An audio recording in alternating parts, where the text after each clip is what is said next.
A partir de este momento y por una hora, Radio Cultura presenta Confines del Conocimiento. Un programa creado, dirigido y conducido por el doctor Antonio Las Heras.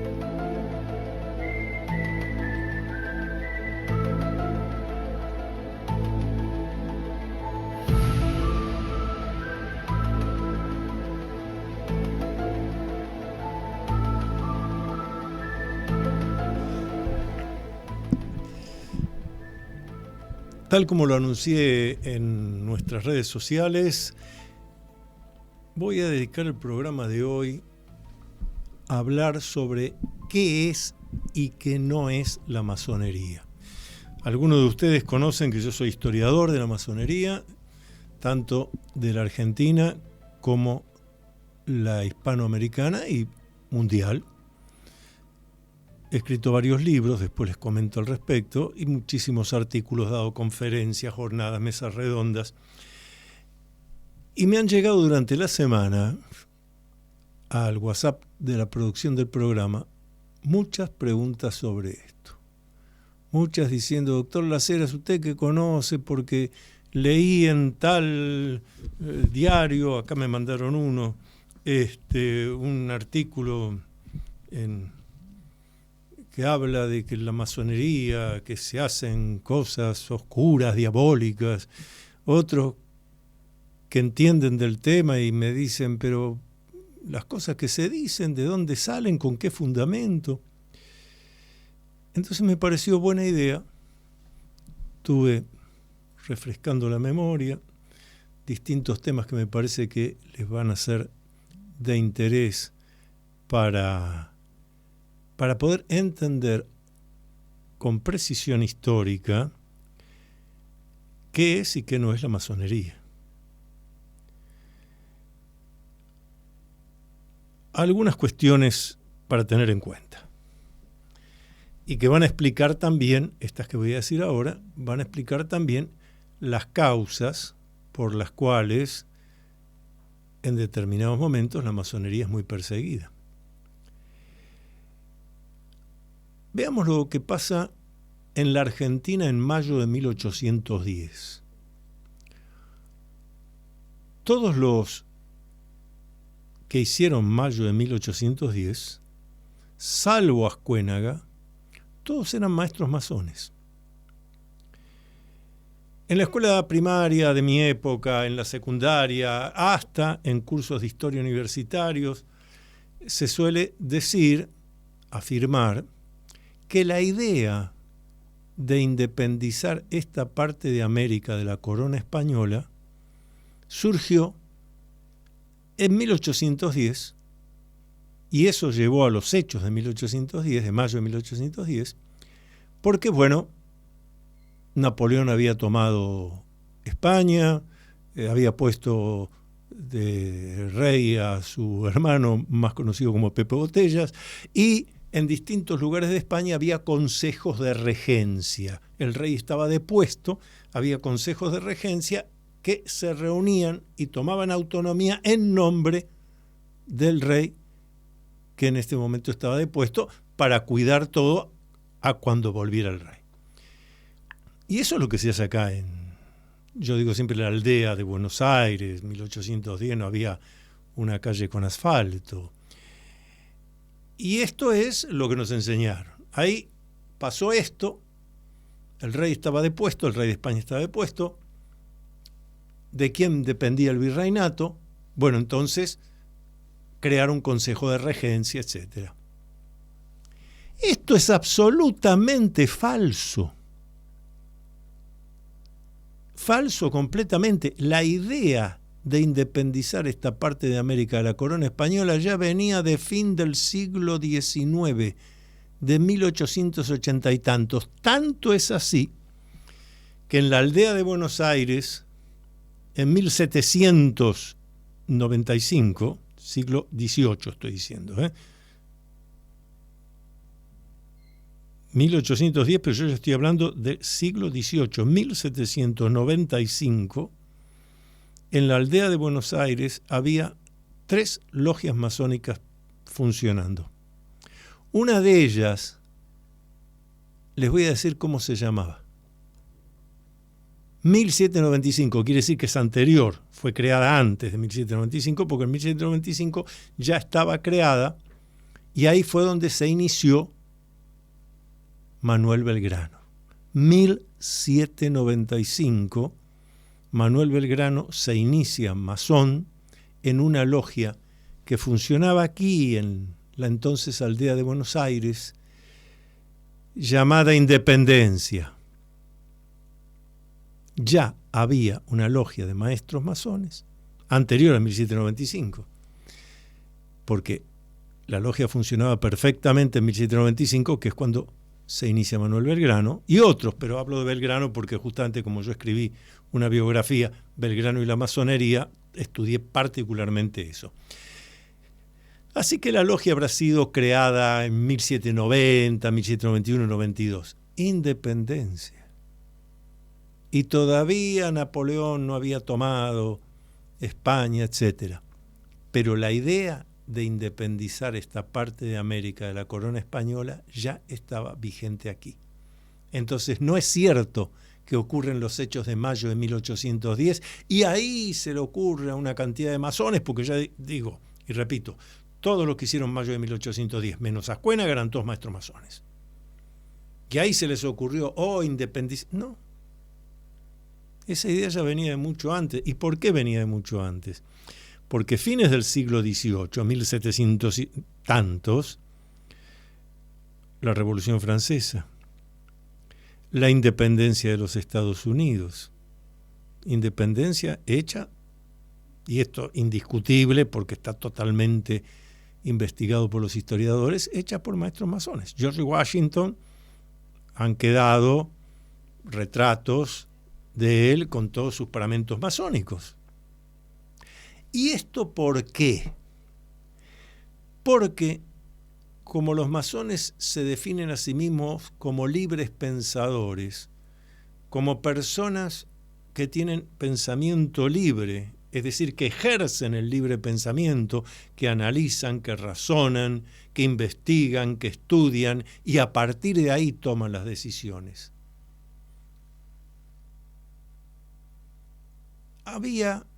Se había esclarecido la idea de las democracias imperfectas, no votaban todos, etcétera, pero la idea de darle al pueblo la capacidad de elegir al gobernante. Esto que hoy parece de perogrullo, no lo era en aquellas épocas. Los países eran monarquías. ¿Y por qué el monarca estaba como monarca? Porque se decía que Dios había decidido sobre tal familia, sobre tal persona, y entonces el hijo, la hija continuaba. Pero ¿de dónde surgían esas monarquías? De la idea de que Dios había indicado, tal es el que yo decido que gobierne. Y esto era hereditario. Ahí van a encontrar la primera respuesta a por qué el rey de España, ya hacía tiempo, había condenado a los masones. Había dicho de arrestarlos o directamente mandarlos matar, sacarle el patrimonio a la familia, a cualquiera que se descubriera que era masón. ¿Por qué? Porque hacía rituales diabólicos. No, porque los masones pensaban que el rey no había sido puesto ahí por Dios, sino que esto era un arreglo que venía de antiguo para mantener al pueblo sojuzgado y que fuera solo un pequeño grupo el que hacía y deshacía y los demás sometidos a la voluntad de ese hombre que, como estaba inspirado, enviado por Dios, no se podía equivocar, era infalible. Bueno, todo esto, para fines del siglo XVIII, empieza a encontrar que se disuelve. la creación de los Estados Unidos de Norteamérica es precisa en ese sentido. Y obviamente, en este caso el rey de España advierte que hay un grupo de personas que, usando el pensamiento racional, indicando por qué él, cómo es que él tiene un poder que llega de Dios y nosotros los demás humanos no, entonces él puede decidir qué se hace, qué no se hace, y nosotros tenemos que someternos a la obediencia. ¿De dónde salió esto? No, pongamos al pueblo a dirigir, a elegir quién dirige. Y para eso, obviamente, el pueblo tenía que tener un libre acceso a la lectura, a la instrucción, al aprendizaje. Y esto me trae a la mente la frase de un maestro masón que hasta fue gran maestre de la Orden Masónica de la Argentina, que fue Domingo Faustino Sarmiento, que decía, sí, el poder está en el pueblo es el soberano, pero hay que educar al soberano. Y a los poderes de aquella época eso no les atraía, porque persona educada, persona que se instruye, persona que lee, época en que cuántos conocían cómo leer y escribir, y cómo tomar decisiones si no conoces cómo leer y escribir. Hoy, ¿quién no? Más bien hoy lo que tenemos que decir, bueno, que también tenga yo acceso a las redes sociales, que sepa usar internet, porque la información, los diarios virtuales, sí, claro. Pero finalmente tengo que conocer cómo leer y escribir y además cómo entender la información. Por eso el masón se define como una persona libre pensadora. Está diciendo, las decisiones las voy a tomar yo. Y obviamente otra de las cuestiones que se ha insistido en muchos de estos artículos que hablan sobre masonería sin conocer del tema, haciendo opinología. Y cuando digo esto, estoy abierto a dar cualquier debate. Hacen opinología. Ignorantes. Hablan de lo que no conocen. Puedo fundamentar todo lo que digo y acepto los debates donde más les guste. El tema de si la masonería es una secta. Es más, hay algunos escritos de gente que uno entiende de elevada cultura y que sin embargo han puesto secta. O lo han escrito en otro idioma y la traducción al castellano se hizo mal, o me permito decirles que secta es aquel grupo que sigue a alguien que dice tener una verdad revelada. Alguien que dice, señores, yo conozco cómo es la cosa, síganme a mí, acepten mis dogmas. Bueno, por eso la masonería jamás podrá ser una secta. Porque no hay uno solo, ni el gran maestre, que pueda decir que tiene una verdad revelada. Precisamente porque cada uno es libre pensador y en más de una logia se encuentran masones con distintas ideas, pensamientos, debaten, discuten, traen trabajos para leer, trabajan tal libro y después lo debaten.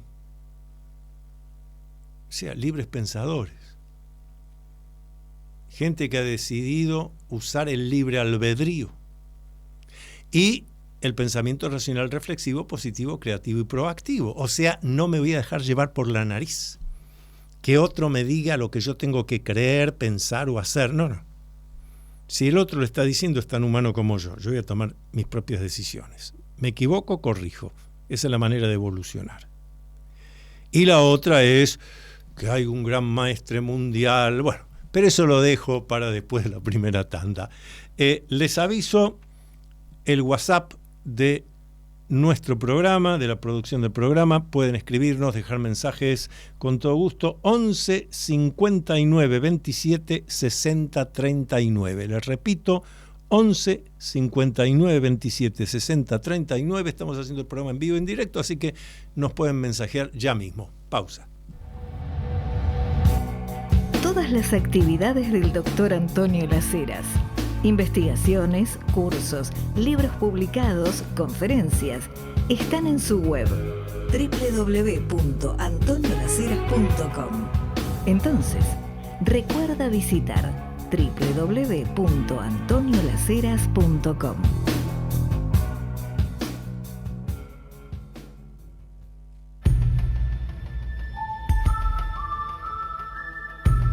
Usted está acompañando al doctor Antonio Laceras en su programa Con Fines del Conocimiento por Radio Cultura. Sí, aquí seguimos. Me decía aquí la producción que están preguntando sobre cuando dije libros que he escrito sobre historia de masonería, que cuáles son. Ya acá tengo 3 de ellos. Masonería en la Argentina, Enigma secreto y política. Ahí van a encontrar mucho de lo que estoy hablando acá con una precisión histórica. Masonería en la Argentina, Enigma secreto y política. Mis libros están en librerías Cúspide, en Mercado Libre. Acá otro de mis libros es Belgrano y la masonería, que es la biografía de Manuel Belgrano desde la masonería, de su condición de hermano masón. Y más recientemente, porque también vamos a hablar de los presidentes de la República que han sido maestros masones, este libro lo publiqué hace un par de meses, Juan Domingo Perón, maestro masón. Juan Domingo Perón, maestro masón. Y ahí también van a encontrar todas estas cuestiones sobre Licio Gelli, la logia PDUE. Ahí demuestro también que José López Rega nunca fue masón, ni siquiera estuvo en la puerta de una logia masónica. Pero sigo con lo que veníamos hablando. Ven que el tema es amplísimo. Ya explicamos por qué no puede ser jamás una secta la masonería. Secta es, dice el diccionario Real Academia Española, cuando aparece alguien que dice tener una verdad revelada y sus acólitos lo siguen. En general, todas las religiones, todos los cultos dicen tener una verdad revelada, solo que no son sectas porque no aparece una persona de carne y hueso, sino que se dice, bueno, en la antigüedad tal, el maestro tal, el profeta tal, etcétera, etcétera, etcétera. La masonería no se opone a eso. Por eso, y esto le va a llamar la atención a más de uno, para ingresar a una logia masónica hay que creer en algo superior. Se lo repito. Para entrar a una logia masónica, ser aceptado como aprendiz masón, acá o en cualquier parte del mundo, hay que creer en algo superior. Hay que aceptar la existencia de algo superior. Porque cualquier libre pensador se da cuenta de que hay algo superior que ha generado este orden universal. No tiene por qué llamarlo Dios, póngale el nombre que quiera. Ahora, por eso también a más de uno le ha asombrado en algunas ocasiones que hay logias masónicas que abren al público el Día de los Museos, hablo de la Ciudad de Buenos Aires, por ejemplo, y otra gente que ha podido ir a lo que se llama una tenida blanca, es decir, una conferencia que da un masón, pero que puede ir cualquiera que le interese. Y esto también me llegó en varios de los WhatsApp, que me dicen, pero no entiendo, porque yo fui a escuchar una conferencia en una logia masónica, es decir, una tenida blanca. Y noté que ahí donde están las autoridades, ahí adelante, había un libro. Me llamó la atención. Cuando terminó la conferencia, como la gente caminaba por dentro de la logia, miraba los cuadros, la simbología, yo fui tranquilo, mirando, nadie me dijo algo. Agarré el libro, lo abrí, era la Santa Biblia. ¿Qué hacía ahí arriba en la mesa donde estaban las autoridades? La Biblia. Claro, la persona le llamó esto la atención porque él estaba, un señor ya de cierta edad, culto, que él estaba subsumido con todas esas cosas que había escuchado de no, son ateos, adoran al demonio, en las logias hacen cosas terribles. Sí, para muchos es terrible que se reúna gente a pensar, a razonar, porque los vuelve librepensadores. Y entonces no te lo puedes llevar de la nariz. A muchos eso les perturba, porque están acostumbrados a usar a la gente haciéndole creer cosas que no se pueden demostrar o que se puede demostrar que son falsas. Sigo. De manera tal que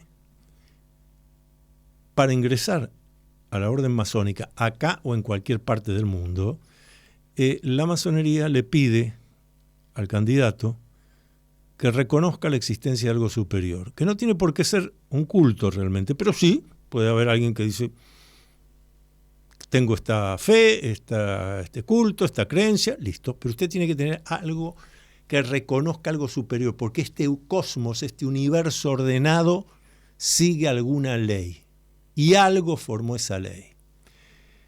A tal punto que hay logias en Perú, en México, que están formadas por gente que desciende de los grupos originarios. Ustedes van a encontrar el Popol Vuh. No son católicos, no son cristianos, pero siguen los cultos de sus antepasados precolombinos. Está el Popol Vuh, el libro sagrado, para ellos, para cada uno. En otras pueden encontrar el Corán, en otras en el Antiguo Testamento solamente. Y eso la masonería lo engloba en un nombre que después cada masón le dará de acuerdo al culto o creencia que practica. Pero a los efectos generales, la masonería esto lo llama gran arquitecto del universo. Cuando en algún texto, que lo pueden buscar por internet, ustedes se encuentran que dice GADU, GADU es la abreviatura de gran arquitecto del universo.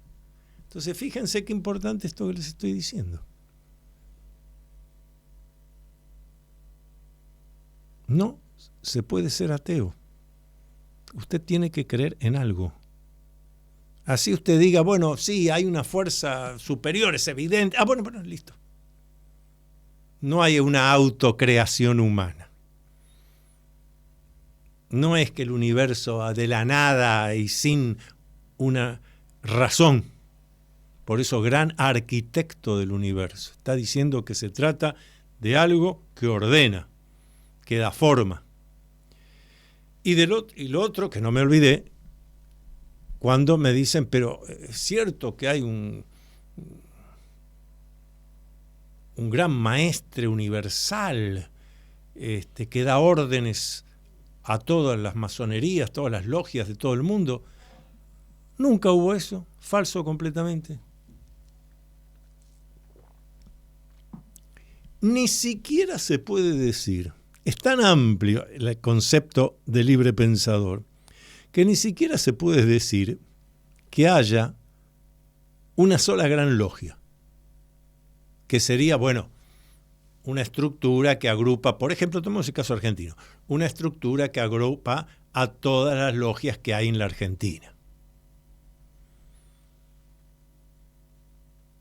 En la Argentina conviven amablemente al menos 12 grandes logias. Algunas solamente aceptan varones. Por eso, un llamado que me dice la producción que hubo de alguien diciendo, doctor Las Heras, pero ¿por qué solamente los varones? No, ese es otro error. Es cierto que hay logias que aceptan solo varones, tanto como hay logias que aceptan solo mujeres. ¿Y desde cuándo hay mujeres masonas? ¿Será desde ayer, antes de ayer, que se liberaron y empoderaron? No. La Orden Masónica Mixta Internacional, el derecho humano, fíjense el término, el derecho humano, de la cual hay logias en la Argentina, se fundó en el último cuarto del siglo XIX, 1880, algo así. Repito, 1880, algo así. En París. Y después se fue diseminando, hay logias de esa orden masónica internacional, el derecho humano.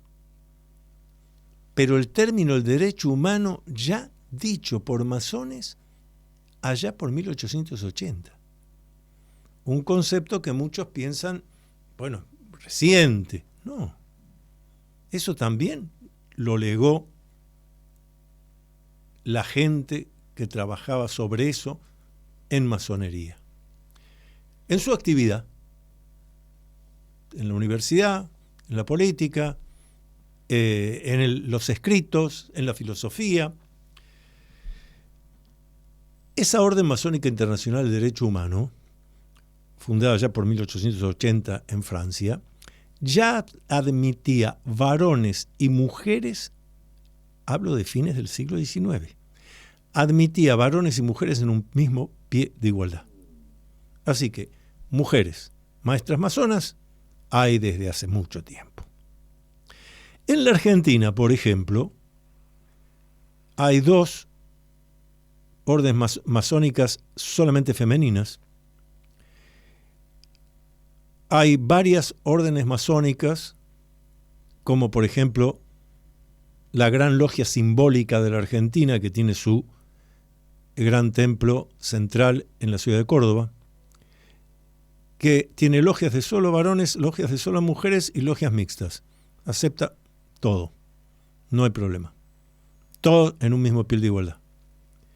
Y otras grandes logias que hay, que son regionales, etc. Así que en total tenemos como unas 12 grandes logias. Y conviven perfectamente solo en la Argentina. De manera tal que no hay, ni hubo jamás, ni hubo nunca,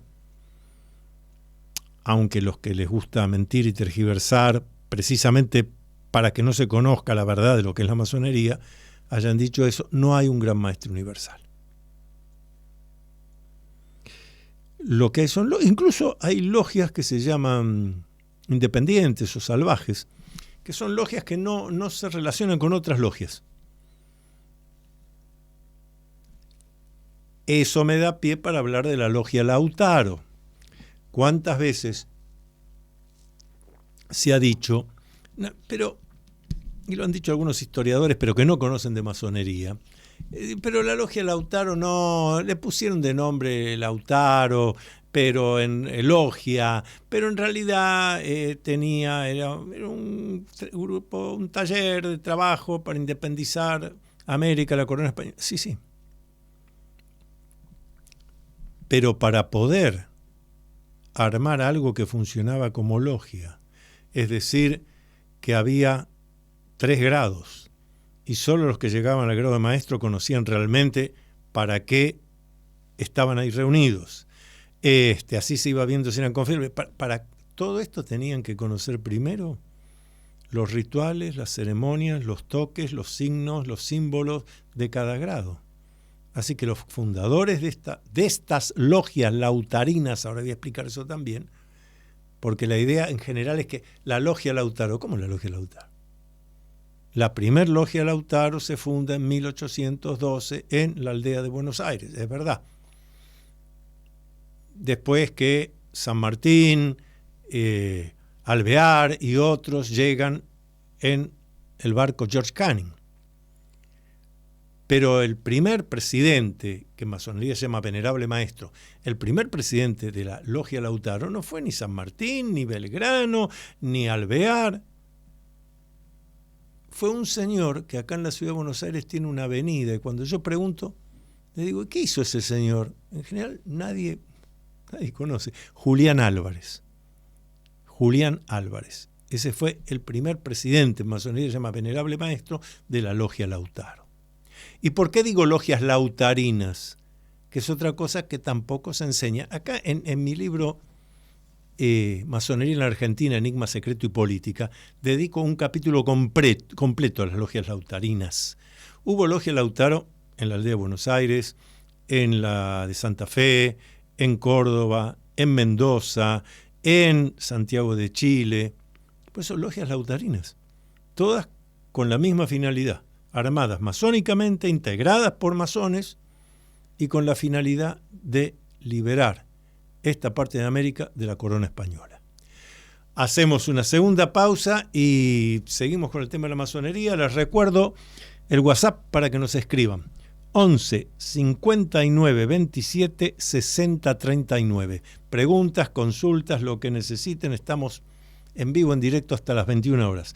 11 59 27 60 39. Pausa. ¿Ya leíste el nuevo libro del doctor Antonio Las Heras? Se titula Atrévete a vivir en plenitud. El libro Atrévete a vivir en plenitud. Puedes pedirlo por Mercado Libre o en locales de librería Cúspide.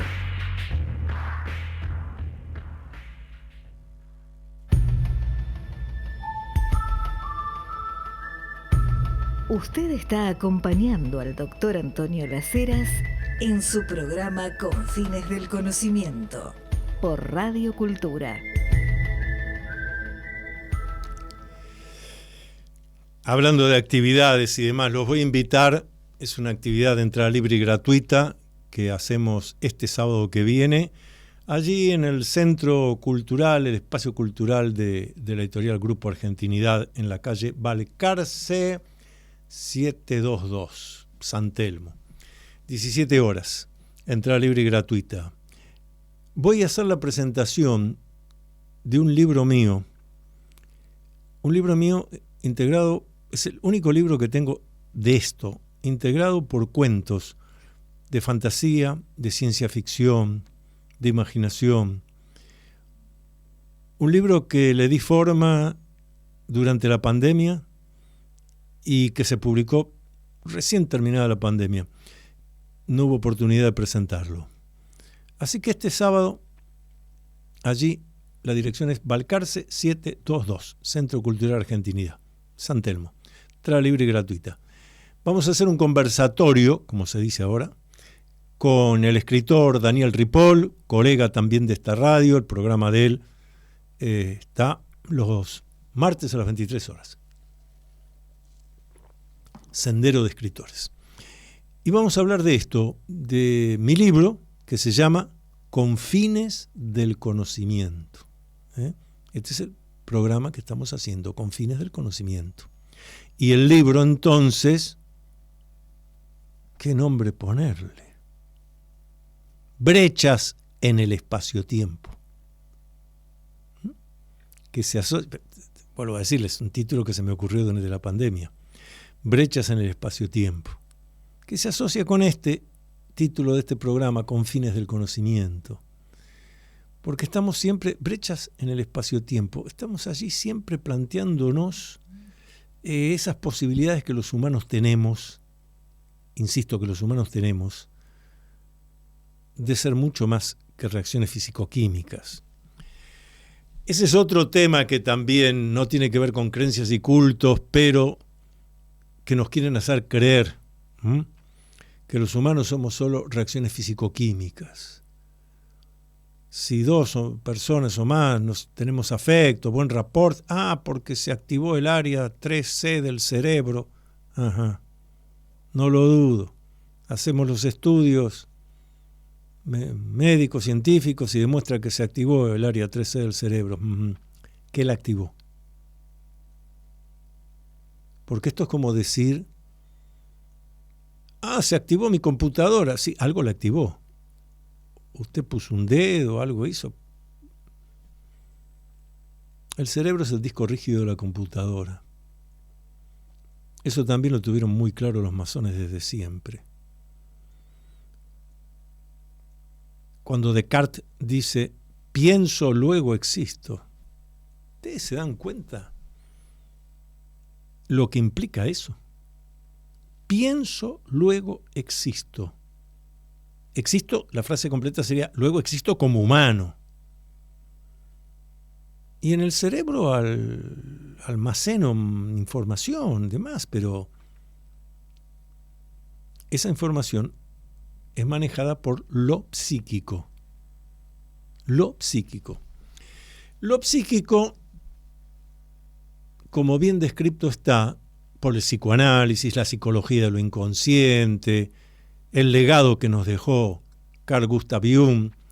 Lo psíquico es algo del orden de lo no físico. Y la mente, sí, la mente, cuando uno dice, este es un tema mental, claro, es la interacción entre lo psíquico, que es del orden de lo no físico, y el cerebro, que es del orden de lo físico, claro. Ahora, fíjense qué simple es esto, que por eso hablamos de enfermedades psicosomáticas.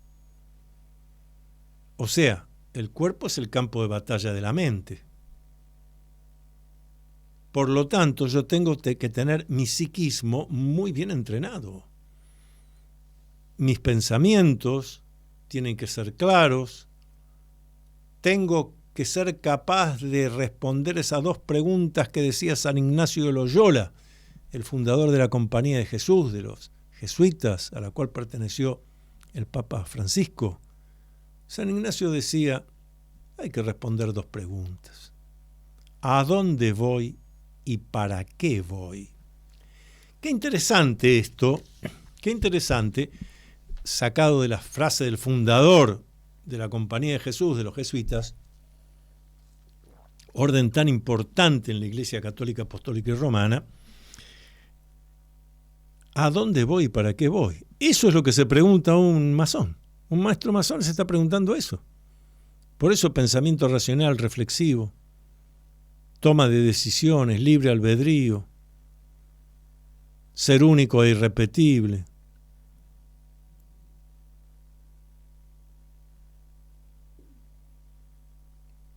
Todo va concordando. Pero esto es clave. Que yo humano sea capaz de darme cuenta que el poder para decidir qué hago, qué no hago, me equivoco, corrijo, todo ese poder está en mí. Sea el creador el que fuere lo que fuere, me dio el libre albedrío, me dio creatividad, me dio tanto poder que hasta me da el poder de enfermarme, sanarme o estar sano. Enfermarme o curarme o estar sano. Por eso las enfermedades psicosomáticas. El cuerpo es el campo de batalla del psiquismo. ¿Cuántas cosas interesantes para la vida si uno tiene tiempo para poder trabajar todo esto? Porque sé que muchos estarán diciendo, doctor Lacera, muy lindo todo lo que dice, pero todo eso lleva tiempo. No solo lleva tiempo, lleva a tener otras personas que estén en la misma búsqueda con las que uno se pueda reunir, conversar sobre esto, preguntarnos, aquel me hace este aporte, eso no se me había ocurrido, bueno, yo hago este otro, pero esto, para los que me preguntaban qué se hace dentro de una logia masónica, eso. Elegir un tema, que puede ser un tema filosófico. Un miembro de la logia que traiga un trabajo, lo lee y los demás lo discuten. O hacen otros aportes. Y entonces vamos edificándonos, porque la única manera de edificarse es siendo dueño de los propios pensamientos, pero que los deseos esos sean positivos.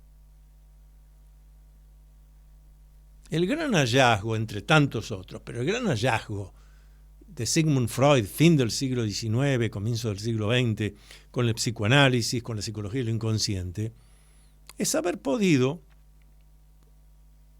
poner en escrito racionalmente este hecho de que los humanos en general tenemos actitudes autodestructivas. Que la persona dice, pero no me di cuenta. Lógico. Porque es del orden de lo inconsciente. Hay que traer eso que está inconsciente a la conciencia. De allí la importancia de lo que dice San Ignacio de Loyola.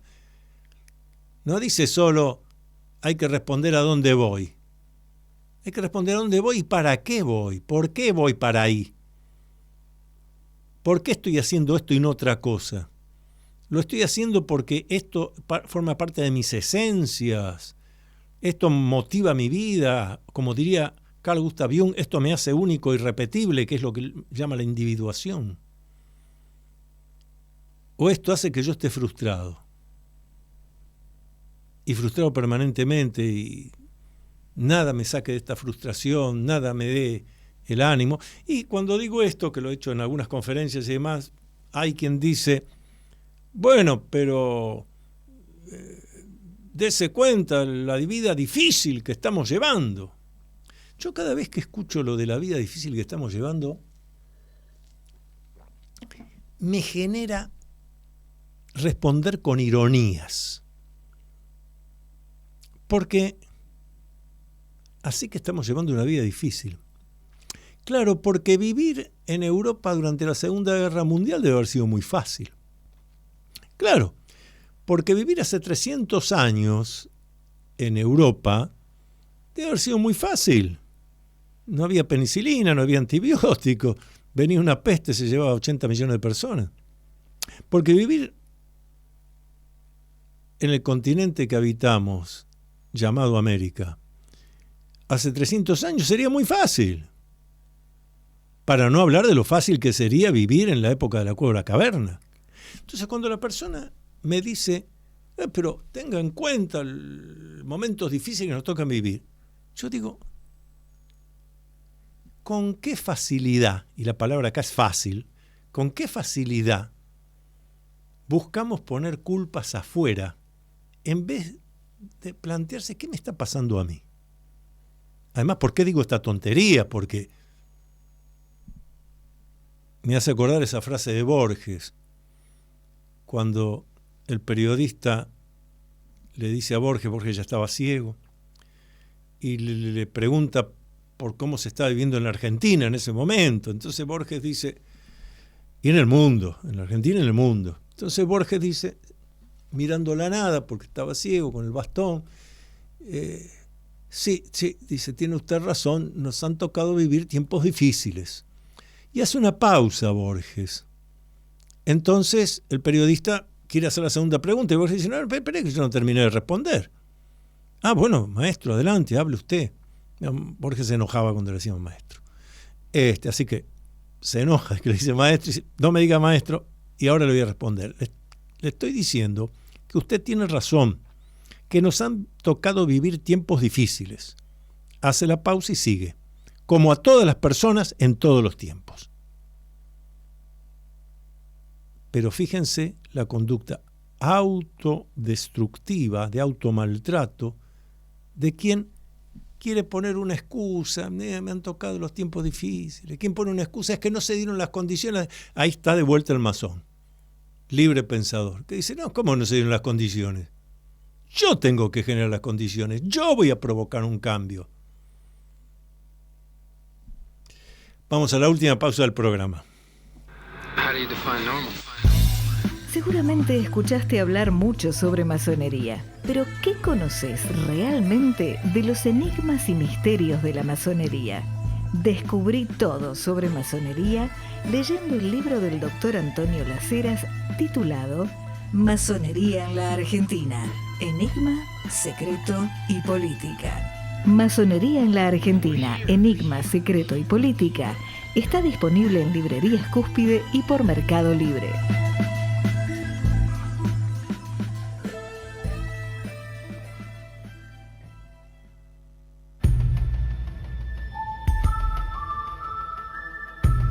Usted está acompañando al doctor Antonio Las Heras en su programa Confines del Conocimiento por Radio Cultura. Y sí, se necesitan espacios donde reunirse con tranquilidad, donde poder conversar, y mientras conversás, sobre todo estos días de frío, comer algo que le haga bien al estómago, tomar algo rico que estimule. Y en ese caso, tanto mis amigos, la gente aquí del equipo de producción, de la radio, tenemos un solo lugar. Y siempre digo, lo menciono porque doy fe de lo que estoy diciendo. Quedan pocos lugares en la ciudad de Buenos Aires, sobre todo ahí cerca del Obelisco, donde poder reunirse a comer algo tranquilo, aislado por más ruidos que haya afuera, y en un lugar señorial. Me estoy refiriendo al restaurante del Club del Progreso. Ahí, en la calle Sarmiento, 1334, 1334. Búsquenlo, me decía el otro día acá el equipo de producción que diga, y ahora lo digo. Búsquenlo en Instagram, Club del Progreso Restaurant. Van a ver ahí de qué se trata. Así que, dentro de un ratito, cuando termine el programa, nos vamos todos para allá, por supuesto. La van a pasar muy bien. Sábado, domingo, a la mañana al desayuno, a la media tarde. Excelente, excelente. Se van a sorprender. Club del Progreso Restaurant y Confitería, Sarmiento 1334.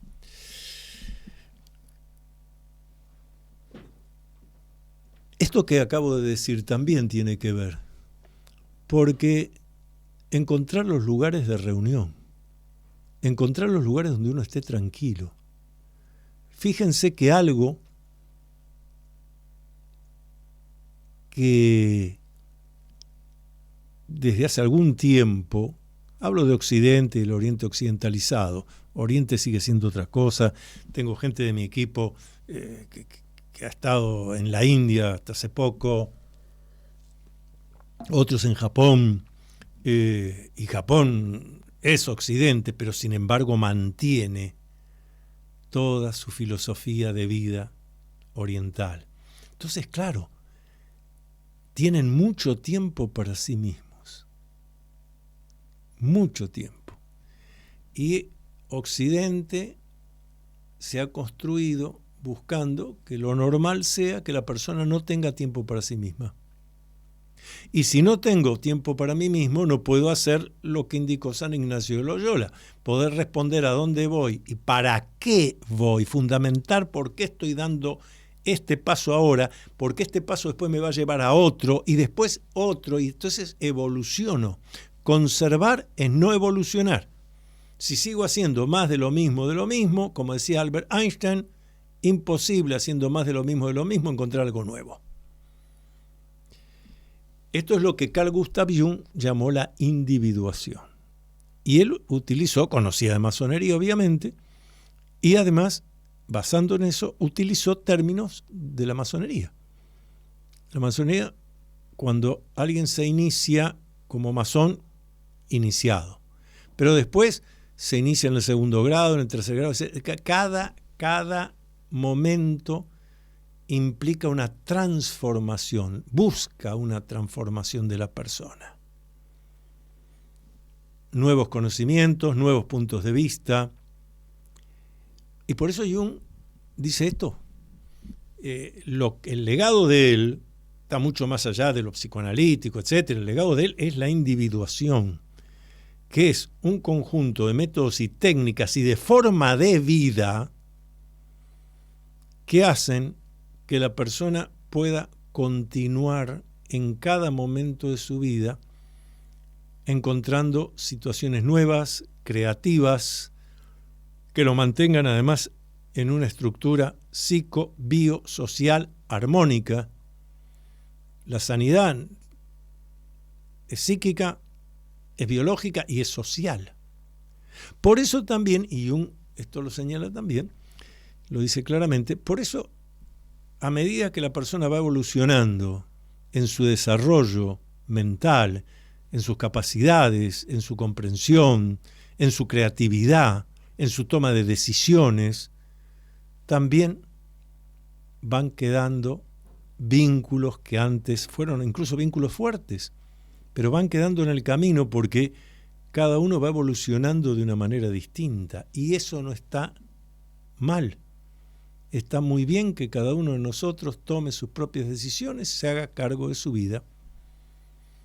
Alguien que está haciendo ese sendero de individuación que propone Carl Gustav Jung jamás va a decir, el otro me hizo. En todo caso dirá, ¿qué me pasó a mí que me dejé engañar? ¿Qué me pasó a mí que me equivoqué? La única ambición que un ser humano no tiene que tener es la de infalible. Los humanos aprendemos gracias al método del ensayo y el error, y a pedir ayuda a aquellos otros que ya transitaron por ese sendero.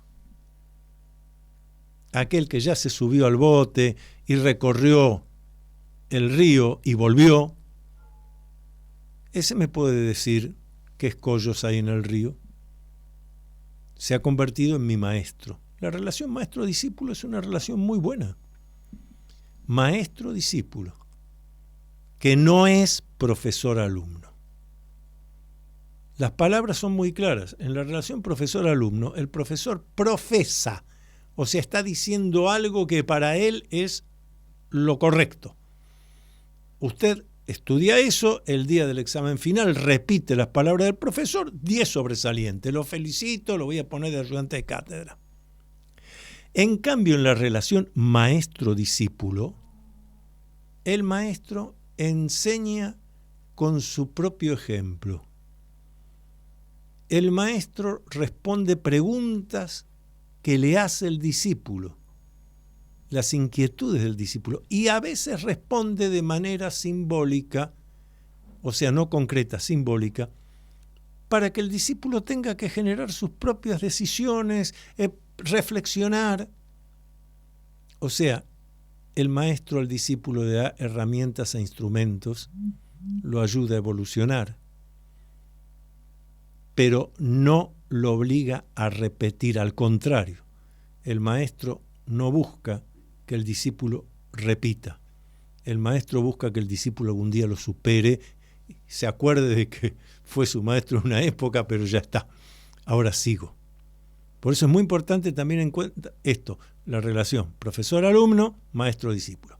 Profesor-alumno, el profesor profesa lo que él entiende que es lo correcto de tal cosa, usted el día del examen repite eso, 10 sobresalientes. Pero en la masonería se utiliza el término maestro, el maestro masón. El maestro es alguien que ayuda al otro a que el otro crezca y evolucione en su condición de único e irrepetible. Único e irrepetible. O sea, no que haga lo mismo, el mismo camino que yo. No. Usted tiene que encontrar su camino, que puede no ser el mío, que seguramente no es el mío.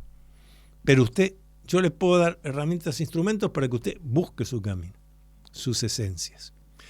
Y no me olvidé, lo dejé para el final del programa, acá en la Argentina, cuántos maestros masones han sido presidentes de la República, desde Bernardino Rivadavia.